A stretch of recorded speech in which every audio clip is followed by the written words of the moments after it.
ng mga taong bayang inaapi sa ating Ama sa Langit na humihingi po ng tulong laban sa mapang-aping pamahalaan.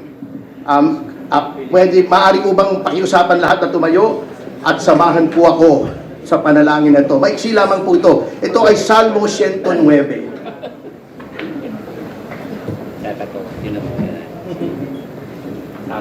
O Diyos na aking pinapupurihan, dinggin ninyo ang aking panawagan. Dahil ako'y pinagbibintangan ng mga sinungaling at masasamang tao. Nagsasalita sila ng kasinungalingan laban sa akin. Sinisiraan nila ako at sinusugod ng walang dahilan. Kapag nakikipagkaibigan ako sa kanila, ay kinakalaban pa rin nila ako. Sa kabutihang ginagawa ko sa kanila, masama ang ginaganti nila. At sa aking pag-ibig, ibinilig nila'y galit. Maghanap tayo ng masamang tao na kakalaban sa kanya, sabi nila, at magsampa ng kaso sa hukuman laban sa kanya. At kapag hinatulan na siya, lumabas sana na siya ay may kasalanan at ituring din na kasalanan ang kanyang mga panalangin. O Ama, mamatay na sana siya agad at ibigay na lang sa iba ang katungkulan. Ulitin po natin. Mamatay na sana siya agad at ibigay na lang sa iba ang katungkulan niya. Nakasulat po yan sa Biblia, hindi po aking mga salita yan. At nang maulila ang kanyang mga anak at mabiyuda ang kanyang asawa, maging palaboy sana at mamalimos ang kanyang mga anak at palayasin sila kahit na sa kanilang ginibang tahanan. Kunin sana ng kanyang pinagkakautangan ng kanyang mga ari-arian at agawin ng mga dayuhan ang kanyang pinaghirapan. Huwag sanang maawa sa kanya at sa naulila niyang mga anak kapag namatay na siya. Mamatay na sana ang kanyang mga angkan upang sila'y makalimutan na ng susunod na saling lahi. Huwag sanang patawarin at kalimutan ng Panginoon ang mga kasalanan ng kanyang mga magulang at mga ninuno at lubusan na silang makalimutan sa mundo. Amen. Amen. Yan po ay mga salita ng Diyos, hindi ko po salita yan. Salmo 109. Oo. Ulitin natin yung isang parte. Mamatay na sana siya agad! At ibigay na lang sa iba ang katungkulan niya. The hypocrisy of these people. Si Laila de Lima, noong inimbestigahan yan sa Bilibid drug trade, hindi rin siya pumunta eh.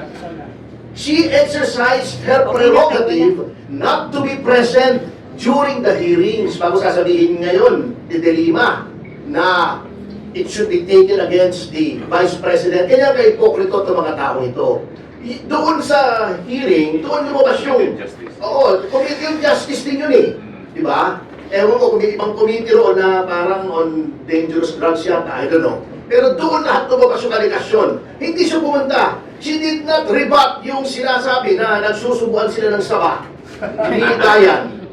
Ba't hindi siya pumunta ron? Sinabi niya, hindi saba, nakundan. Ibig sabihin, just to underscore the fact na hindi niya ginagamit yung sinasabi niya sa sarili niya. Hindi siya pumunta ron. And the committee respected that. Na hindi siya pumunta. Wala naman sinabi laban sa kanya. Hindi rin pumunta yung mga abogado niya. Bakit kayo sinasabi niya, bakit hindi ka pumunta? Against the Constitution, hindi ba? Ang hearings in aid of legislation na nasa Constitution din? Ba't hindi niya sinabi sa sarili niya yun? So, that is how hypocritical, how jealous-faced these people are. Doble cara talaga, grabe.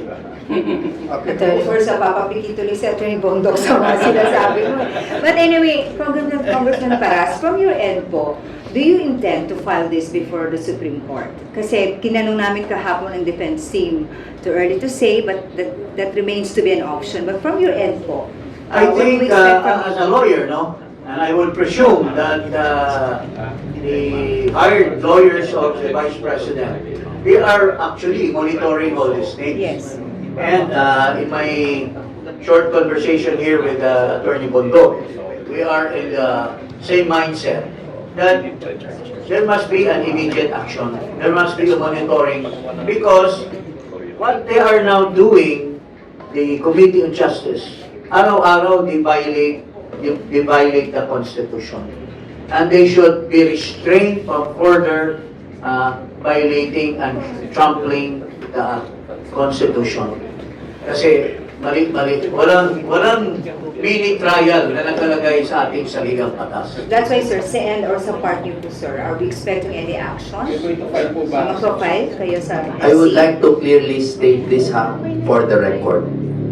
We have not been tasked by anyone to challenge this before the Supreme Court or before any pertinent body. However, as an academic exercise, ako na po ang umaamin sa inyo, as an academic exercise and in the interest of our nation, no?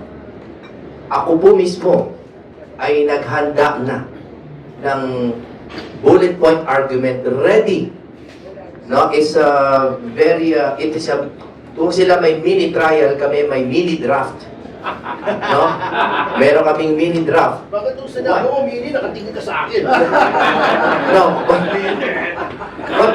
do you know why? Because lahat naman po tayo gusto natin maging handa. But the reason why I wrote it kaagad, we wrote it, no? Kami ni Attorney Bobet, is because it was too easy to write. It was too easy because the violations are too blatant. Kaya po nangyayari to as a last statement, no? Kasi po, bagamat hindi sufficient in substance and in form sa aming palagay yung mga sinabmit. Ang problema po, yung mga nasa nakaupo po, ang mga sufficient in substance abuse. No? Sila yung sufficient in substance abuse. Kaya ako po, sana mag-ingat sila kasi baka mahirap yung substance abuse kasi baka mag-sufficient in formalin.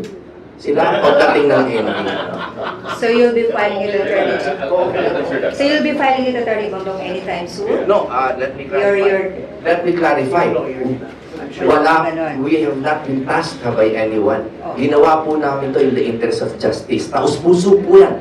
Kasi po, based on their public pronouncements pa lang, it is so easy already to rebut all of their allegations.